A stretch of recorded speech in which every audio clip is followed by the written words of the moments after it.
नमस्कार बंधुरा तनुश्री होम्स किचने आपनादेर सबाइके स्वागत। आज आपनादेर साथे शेयर करब पुर भरा पटलेर दुर्दान्त स्वादेर एकटा रेसिपि। बंधुरा दारुण सुस्वादु एई पटलेर रेसिपिटी शेष पर्यन्त देखार जोन्नो आपनादेर काछे अनुरोध रइल। बंधुरा भिडियोटी शुरू करार आगे आपनि यदि आमार चैनेलेर नतून सदस्य हये थाकेन ताहले आमार এই চ্যানেলটি সাবস্ক্রাইব করে নেওয়ার অনুরোধ রইল।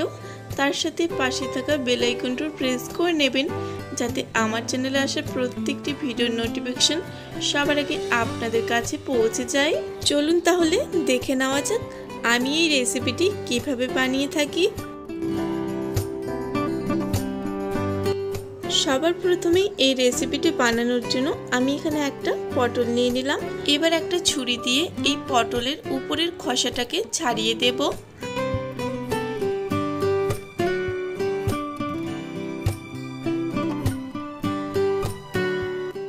এখানে আমি পটলের খোসাটা ভালোভাবে ছাড়িয়ে নিয়েছি।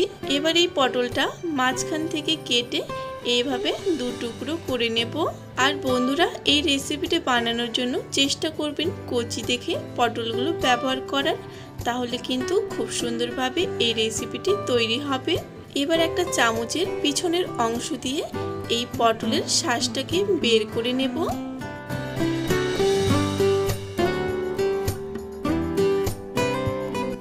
এখানে আমার একটা পটলের শাঁস বের করে নেওয়া হয়ে গেছে। এবার ঠিক একইভাবে আমি প্রত্যেকটা পটলের শাঁসগুলো প্রথমে বের করে নেব।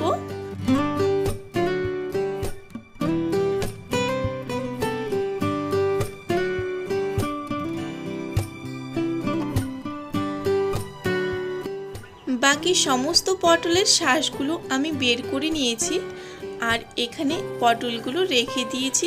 এবার এই পটলগুলো এক সাইডে রেখে দেব। আর এখানে আমি একটা বাটিতে এই পটলের শাঁসগুলো নিয়েছি। এবার এই পটলের শাঁসগুলো হাত দিয়ে প্রথমে ম্যাশ করে নেব।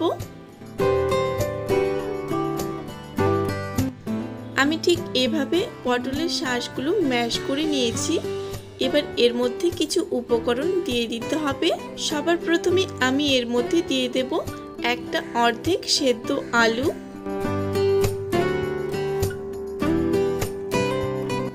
এবার এর মধ্যে দিয়ে দেব পেঁয়াজ কুচি, আর পেঁয়াজগুলোকে আমি এরকম ছোট ছোট করে কেটে নিয়েছি। এবার দিয়ে দেব কাঁচা লঙ্কা কুচি, আর কাঁচা লঙ্কাগুলোকেও এভাবে ছোট ছোট করে কেটে নিতে হবে। দিয়ে দেব স্বাদ অনুযায়ী লবণ, আর দিয়ে দেব পরিমাণ মতো হলুদ গুঁড়ো। আর এখানে আমি আগে থেকে একটা ডিম ফাটিয়ে রেখেছিলাম। এবার এই ডিমের মিশ্রণ থেকে অল্প করে মিশ্রণ আমি এর মধ্যে দিয়ে দেব।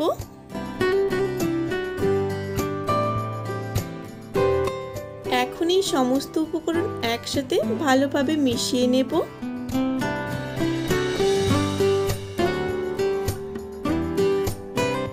এখানে আমার পটলের পুরের মিশ্রণটা তৈরি হয়ে গেছে। এবার এই মিশ্রণটা এক সাইডে রেখে দেব। এবার তৈরি করে রাখা পটলগুলো থেকে একটা পটল নিয়ে নেব। এবার তৈরি করে রাখা মিশ্রণটা চামচে করে এই পটলের মধ্যে দিয়ে দেব। তারপর এই পুরটা একটু ভালোভাবে সেট করে নেব। দেখুন বন্ধুরা, এখানে আমার একটা পটলের পুর ভরা তৈরি হয়ে গেল। এবার একইভাবে আমি আরেকটা পটল নিয়ে নেব, তার মধ্যেও আমি এই পুরটা ভরে দেব। এইভাবে প্রত্যেকটা পটলের মধ্যে প্রথমে পুর ভরে তৈরি করে নেব।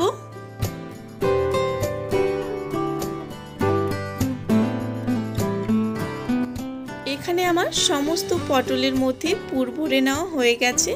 এবার চলে যাব রান্নার দিকে। রান্নার জন্য আমি এখানে আগে থেকে একটা ফ্রাই প্যানে হালকা করে কিছুটা তেল গরম করে নিয়েছি। এবার এই পুর ভরা পটলগুলো এক এক করে এই গরম তেলের মধ্যে দিয়ে দেব।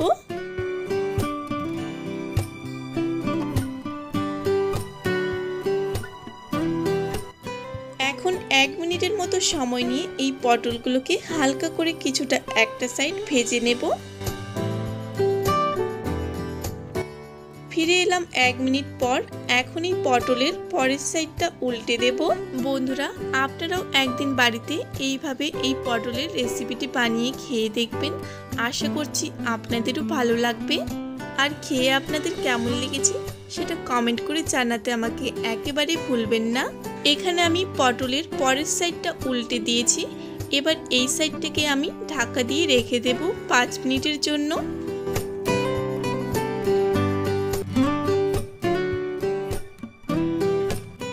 ফিরে এলাম 5 মিনিট পর। এখন ঢাকাটা খুলে নেব। এখন আবারও এই পটলের পরের সাইডটা উল্টে দেব। এখানে আমি পটলের পরের সাইডটাও উল্টে দিয়েছি। এবার আবারও ঢাকা দিয়ে রেখে দেব 2 মিনিটের জন্য।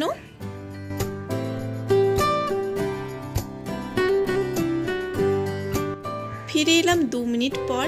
এখন ঢাকাটা খুলে নেব। এখন পটলগুলো পরের সাইডটা উল্টে দেব।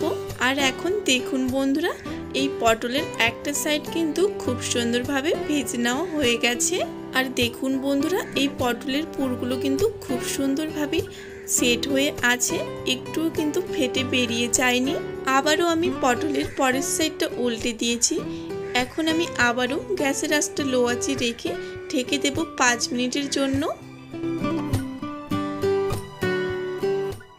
ফিরে এলাম 5 মিনিট পর।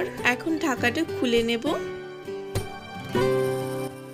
এখন দেখুন বন্ধুরা, এই পুরভরা পটল ভাজাটা কিন্তু এখন খুব সুন্দরভাবে তৈরি হয়ে গেছে। এবার গ্যাস অফ করে এই পটল ভাজাগুলো একটা প্লেটে তুলে নেব। তারপর গরম গরম ভাতের সাথে এই দুর্দান্ত স্বাদের পটল ভাজাটা পরিবেশন করার জন্য একদম তৈরি। বন্ধুরা, আজকের এই রেসিপিটি আপনাদের কেমন লেগেছে কমেন্ট করে জানাতে আমাকে একেবারে ভুলবেন না। রেসিপিটি ভালো লাগলে একটা লাইক, কমেন্ট আর যতটা সম্ভব ভিডিওটি বন্ধুদের মাঝে শেয়ার করে দেবেন।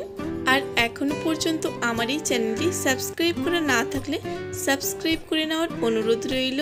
ভিডিওটি শেষ পর্যন্ত দেখার জন্য সকলকে অসংখ্য ধন্যবাদ। সবাই ভালো থাকবেন, সুস্থ থাকবেন।